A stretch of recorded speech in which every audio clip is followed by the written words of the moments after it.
Hai hai hai sahabat, kembali lagi dengan saya Mutmainah. Topik yang akan kita bahas kali ini tentang stop kecanduan game online pada anak-anak.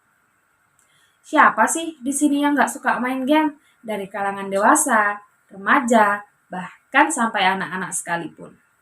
Apalagi di dunia yang semakin digital, permainan komputer dan video game telah menjadi bagian tak terpisahkan dari kehidupan sehari-hari. Namun, ketika penggunaan game menjadi berlebihan dan mengganggu kehidupan sehari-hari, itu bisa menjadi kecanduan loh. Yuk, kita bahas 3 hal mengenai kecanduan game online pada anak-anak. Yang pertama, apa sih kecanduan game online itu? Kecanduan game biasanya didefinisikan sebagai pola perilaku anak yang tidak bisa mengontrol diri atau terus-terusan memainkan game dan tidak memiliki minat terhadap hal lain. Dan gimana ciri-cirinya? Anak yang sudah kecanduan game biasanya memiliki ciri-ciri seperti preokupasi dengan game online, yang dimana bermain game menjadi aktivitas yang dominan dalam kehidupan sehari-hari.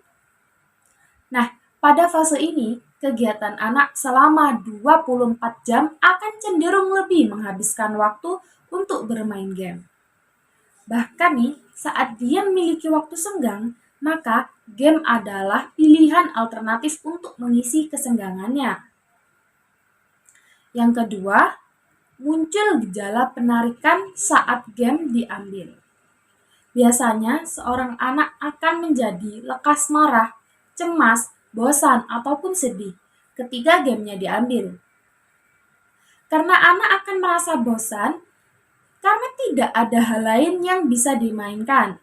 Serta hal ini juga akan memicu temperamen yang kurang baik terhadap si anak. Tidak sedikit pula, terkadang anak pun berani melawan terhadap orang tua yang tidak memberikan gadget atau game online. Nah sahabat, selepas dari ciri-ciri kecanduan game online, juga ada faktor penyebab kecanduan game online seperti masalah dalam keluarga ataupun masalah di sekolah. Hal ini juga bisa memicu anak mencari pengungsi ke game online. Misalnya nih, anak punya masalah di rumah ataupun di sekolah. Terus, dia ingin punya semacam fokus untuk hidup di dunia baru, seperti dunia maya. Akhirnya, bermain game online menjadi ruang untuk tumbuh bagi anak tersebut. Selanjutnya, anak bisa kecanduan game online karena mudahnya akses pada permainan tersebut. Yang sekarang tantangannya sangat besar adalah kemudahan akses di mana-mana. Kalau kita hukum anak untuk nggak kasih kata sandi, mereka keluar sebentar aja, wifi udah bertebaran di mana-mana. Ya nggak sih? Setelah itu penyebab ketiga, yaitu pola asuh yang disebut memiliki peran dalam membentuk pola bermain anak terhadap permainan. Dari kecil, anak supaya diam dikasih HP. Yang awalnya cuma menonton, habis itu dia mulai main game sederhana. Nah, hal ini juga mendorong pola dia dalam bermain game online. Selanjutnya, pada part kedua, kita akan membahas tentang dampak atau efek yang diakibatkan oleh kecanduan game online. Seseorang yang mengalami adiksi, di samping dia sering mengalami keluhan secara fisik, juga akan mengalami perubahan struktur, juga fungsi otak. Setelah saya cari-cari di internet tentang kasus kecanduan game online, saya menemukan seorang praktisi jiwa yang memberikan pernyataan tentang pasiennya yang terkena dampak game online, yakni adalah Dr. Christiana Sisti. Begini pernyataan beliau. Struktur dan fungsi otaknya mengalami perubahan. Jadi kalau kita lihat otaknya pakai MRI, ada perubahan di bagian otak prefrontal cortex. Jadi gangguan pada bagian otak tersebut mengakibatkan orang yang mengalami suatu ketergantungan atau kecanduan kehilangan beberapa kemampuan atau fungsi otaknya. Antara lain, fungsi atensi, yakni fungsi memusatkan perhatian terhadap sesuatu hal. Jadi dia bakal sulit fokus saat melakukan sesuatu. Yang kedua, fungsi eksekutif, merencanakan dan melakukan tindakan, serta fungsi inhibisi, yakni kemampuan untuk membatasi. Dokter Kristiana juga mengatakan adanya perubahan otak membuat si pasien sulit mengendalikan perilaku impulsif. Sering pasien bilang sama saya, udah bosen main game, tapi nggak bisa berhenti, karena memang otaknya sudah berubah. Fungsi otak yang berfungsi untuk menahan perilaku untuk tidak impulsif itu sudah terganggu. Padahal dia sendiri sudah tidak menikmati, tapi tidak bisa berhenti karena kehilangan kontrol. Waduh, ngeri ya sahabat kalau udah kayak gitu. Selain perilaku impulsif, biasanya orang kecanduan game online kehilangan fokus saat mengerjakan sesuatu, sehingga akan berdampak pada prestasi dan produktivitasnya. Emosi yang tidak stabil juga seringkali berdampak buruk pada hubungan relasinya. Sehingga sebagian besar para pecandu game online menunjukkan sikap antisosial. Tidak hanya itu loh sahabat, kecanduan game online juga berdampak pada kesehatan kita.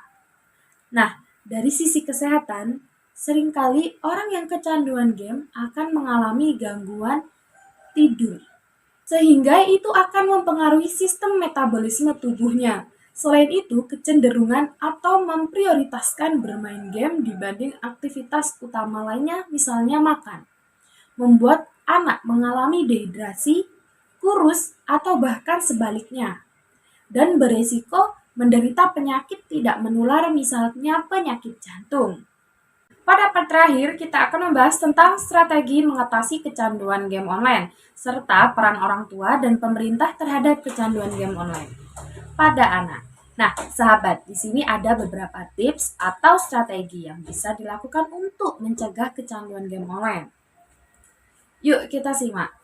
Yang pertama, kita bisa menerapkan batasan pada anak saat melakukan akses alat komunikasi dengan memberikan batasan waktu, karena waktu ideal dalam bermain game online yaitu tidak lebih dari 2 jam dalam sehari.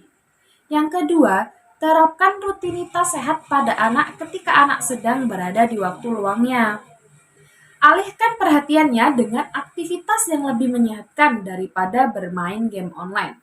Selain itu, peran orang tua juga tidak kalah pentingnya dalam mengatasi kecanduan game online pada anak-anak. Dengan cara pendampingan. Yaps, betul, pendampingan. Jadi, orang tua harus mendampingi anaknya yang sedang menggunakan gadget atau sedang bermain game online. Selanjutnya, pengawasan. Jadi tidak hanya didampingi, tapi orang tua juga harus terlibat ya sahabat. Orang tua juga dapat memberikan beberapa peraturan kepada anak dalam menggunakan gadget sebagai bentuk pengawasan penggunaan gadget tersebut. Selanjutnya, komunikasi terbuka. Komunikasi yang diharapkan di sini adalah komunikasi yang efektif karena akan memunculkan rasa pengertian, kesenangan, serta hubungan yang semakin harmonis antar orang tua dan anak. Dalam masalah ini, pemerintah juga ikut terlibat mengatasi anak yang kecanduan game online. Pemerintah Indonesia saat ini sedang menggarap kebijakan untuk mendukung perkembangan promosi industri game.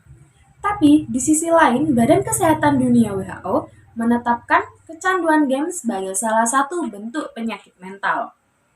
Pemerintah juga menerapkan beberapa kebijakan untuk mencegah kecanduan game online. Salah satunya yaitu pemberian rating batasan umur pada game yang ada. Dengan kebijakan itu, masyarakat umum akan memiliki suara dalam menentukan game yang mana diperbolehkan dan mana yang tidak.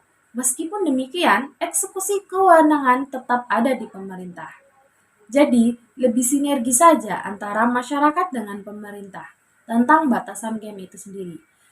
Nah sahabat, dari pembahasan kita tadi, kalian pastinya udah mulai paham dong tentang kecanduan game online. Mungkin sampai sini dulu pembahasan kita kali ini. See you next time. Bye-bye. Dan jangan lupa subscribe, like, dan komen.